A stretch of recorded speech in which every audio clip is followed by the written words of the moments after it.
There were some stretches of time when I was working on last week's video on the Sony AV3600 where I was really genuinely concerned that the whole thing was going to be a complete failure and I would have only one segment to show for my efforts. And at the same time, my mom had been wanting to visit this casino golf resort sort of thing just on the other side of the South Dakota-Iowa border. So one afternoon, I took her out there, and I figured while she was off playing penny slots with the octogenarians, I would shoot a little travelogue of sorts. And if you saw last week's video at 45 minutes plus, you know that I wound up definitely not needing that segment. But now I'm really just, even though I shoot these a little ahead of time, I'm really only just getting into the production of this year's Record Ripoffs episode. So those always take a solid 2 to 3 weeks to make. There's a lot more to those than meets the eye. So what I'm going to do here is I'm going to run that Travelogue segment with commentary, and next week it'll be the next installment of Archive Thrifting, and it's already finished, so I can just focus on Record Ripoffs for a while here. And of course, by deduction, the following week I intend for it to be this year's Record Ripoffs episode. So yeah, everything I said at the end of last week's video, just forget that.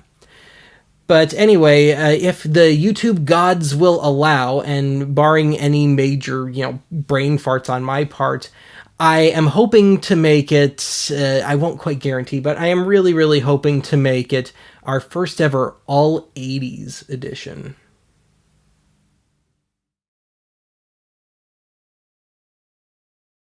Well, I could only get footage of the road sign on the way out, so I reversed the footage to offset that little oversight. Didn't quite work out, though. Yeah, real cute. Just leave the bad jokes to me, please. Well, I promise you that this is the front of the Grand Falls Resort, just outside that thriving metropolis of Larchwood, Iowa. I don't know.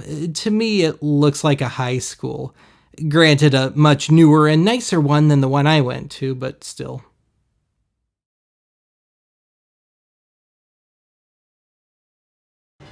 Well, hey, it's the only machine in the joint where you put in some money and you're guaranteed to get something in return. Well, I guess since I'm here, I ought to play a few slots. Let's give this one a whirl. Now, I admit, I am very old school about my one-armed bandits. If it don't got that one arm, it ain't worth using mine. But anyway, let me bet my minimum 25 cents and give it a crank.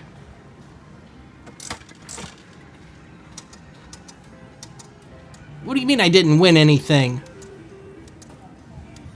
Alright, let's try a different one. Red is good, right? Anyway, I tried to put in a quarter and it got stuck. Well, I got it back, but I wound up having to stick another dollar bill in just so I could, try it at all. Oh, come on! Well, I think I found the perfect metaphor for all this. If you can piss into a hole at just the right distance and angle, you might win. Okay, I'm gonna break my own rule here and try one of the newfangled computery ones. I feel like such a traitor. Now, of course, the dirty little secret about penny slots is that it's incredibly rare that you can play just a single penny. For example, the minimum bet on this sucker is actually 50 cents, and I'll be damned if I can make any sense out of the computery graphics on this thing. I mean, I couldn't tell you in a million years if I actually won anything unless it started making noises.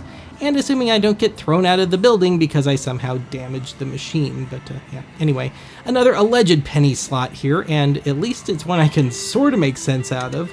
20-cent minimum bet, and yeah, to quote John Patrick, garbage. Give it one more shot. Yep.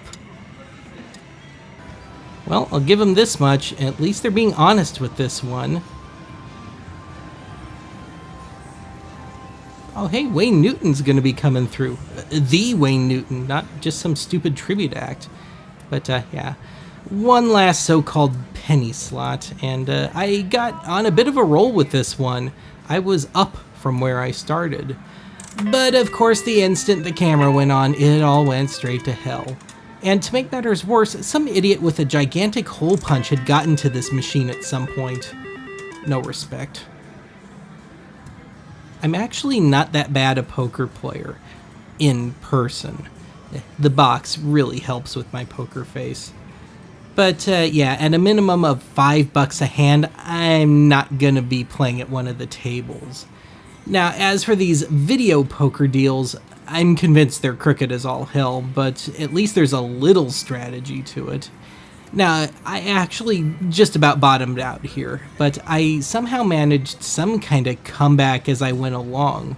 So as expected, I got some truly horrible hands at times, but for the most part I was able to kind of coast along on the couple of potential break-even hands. And to put this in perspective, when I arrived here, my bankroll was a whopping $5.